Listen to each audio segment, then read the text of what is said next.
வணக்கம். மாரியப்பன் வானிலை அறிக்கை 2025 டிசம்பர் மாதம் 20ஆம் தேதி சனிக்கிழமை. வானிலை அறிக்கை. வானிலை அமைப்பு: மாலத்தீவுக்கு தெற்கு பகுதி காற்று சுழற்சி நிலை கொண்டுள்ளது.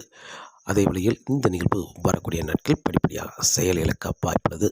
மேலும் மாலத்தீவுக்கு வடக்கு பகுதி, லட்சத்தீவுக்கு தெற்கு பகுதி ஒரு உயர் அழுத்தம் நிலை கொண்டுள்ளது. இந்த நிகழ்வு மேற்கு நோக்கி பயணிக்க வாய்ப்புள்ளது. அதே வழியில் குஜராத் கிழக்கு பகுதி வலிமையாக உயர் அழுத்தம் நிலை கொண்டுள்ளது. இந்த நிகழ்வு தொடர்ந்து நீடிக்கும் என்றும் எதிர்பார்க்கப்படுகிறது. அதே வழியில் வரும் நாட்கள் கிழக்கு நோக்கி முன்னேறி வந்து ஆந்திரா கடற்கரை வந்து சென்றடையும் என்றும் எதிர்பார்க்கப்படுகிறது. மேலும் சுமத்ரா அருகே நிலை கொண்டிருக்கும் காற்று சுழற்சி சற்று முன்னேறி வந்து மீண்டும் சுமத்ரா அருகே தொடர்ந்து நிலை கொண்டிருக்கும். நிலநடுக்கோட்டுக்கு தெற்கு பகுதி ஒரு நிகழ்வு தீவிர நிகழ்வாக வலுவடைந்து கடந்த பிறகு மேற்கே சென்ற பிறகு மீண்டும் நிலநடுக்கோட்டுக்கு தெற்கு பகுதி இருக்கும் வடக்கு பகுதி இருக்கும் காற்று சுழற்சி மெல்ல முன்னேறி வந்து டிசம்பர் 28ஆம் தேதியிலிருந்து மழை கொடுக்கும் விதமாக அமையும் என்றும் எதிர்பார்க்கப்படுகிறது. இன்று டிசம்பர் மாதம் 20ஆம் தேதி வெள்ளிக்கிழமையை மணிக்கும் சனிக்கிழமையை பொறுத்தவரை இன்று இரவு நேரங்களில் கடுமையான குளிர் இருக்க வைப்பது. அனைத்து மாவட்டங்களுக்குமே கடுமையான குளிர் இருக்கும். அதே வேளையில் கடலோரங்களில் லேசான காற்றோடு குளிர் இருக்கும். அதே வேளையில் நீலகிரி மாவட்டத்தில் கடுமையான பனிப்பொழிவு இருக்க வாய்ப்புள்ளது. நேற்றை விட இன்று -4 டிகிரியாக இருக்கிறது. நேற்று -2 டிகிரியாக இருந்தது. இன்று -4 டிகிரியாக பனிப்பொழிவாக இருக்கிறது. அதே வேளையில் வால்பாறை, மேலும் தேனி, மூணார், கோயம்புத்தூர் சுற்றியுள்ள மாவட்டங்களுக்கெல்லாம் கடுமையான குளிராக இருக்க வாய்ப்புள்ளது. அதே வேளையில் கோயம்புத்தூர் மேற்கு பகுதி, தாளவாடி இந்த இடங்களுக்கெல்லாம் கடுமையான குளிராக இருக்க வாய்ப்புள்ளது. கணவாய் இந்த இடங்களுக்கெல்லாம் கடுமையான குளிராக இருக்க வாய்ப்புள்ளது.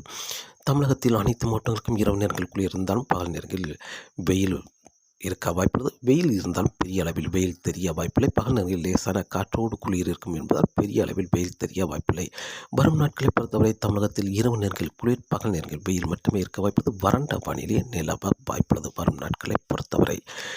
அதே வேளையில் இப்போது சுமத்ரா அருகே நிலை கொண்டிருக்கும் காற்று சுழற்சி சற்று மேற்கே முன்னேறி வந்தாலும் மீண்டும் சுமத்ரா அருகே நிலை கொண்டு மீண்டும் டிசம்பர் 27ஆம் தேதி மேற்கே முன்னேறி வரும்.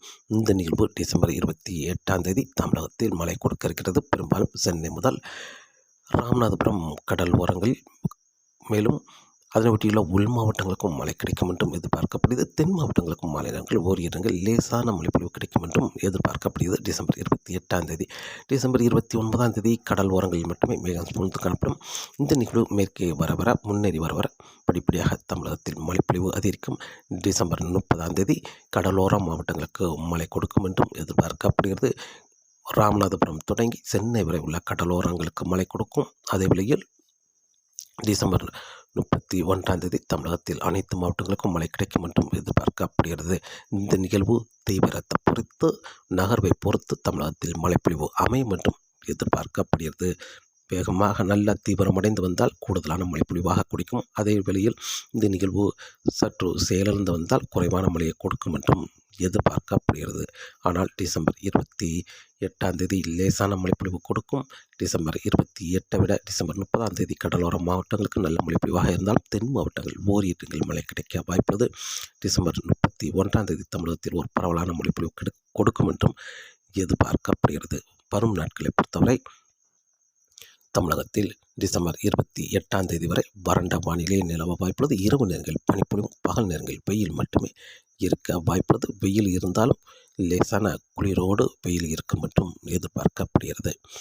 காற்றின் வேகத்தை பொறுத்தவரை காற்றின் வேகம் வரக்கூடிய நாட்களில் பெரிய அளவில் தரைக்காற்று இருக்க வாய்ப்பில்லை. கன்னியாகுமரி தெற்கு பகுதியில் லேசான காற்று, தரைக்காற்று இருக்க வாய்ப்புள்ளது. அதே வழியில் மன்னார் வளைகுடா, குமரிக்கடலில் மட்டுமே மீனவர்களுக்கு மீன்பிடிக்க சற்று சவாலாக இருக்க வாய்ப்பது. வங்கக்கடலை பொறுத்தவரை பெரிய அளவில் காற்றின் வேகம் இருக்க வாய்ப்பில்லை. வரும் நிகழ்வுகள் காற்று சுழற்சியாகவே மேற்கு நோக்கி வரும் என்பதால் பெரிய அளவில் வரக்கூடிய நாட்களில் காற்றின் வேகம் அதிகரிக்க வாய்ப்பில்லை.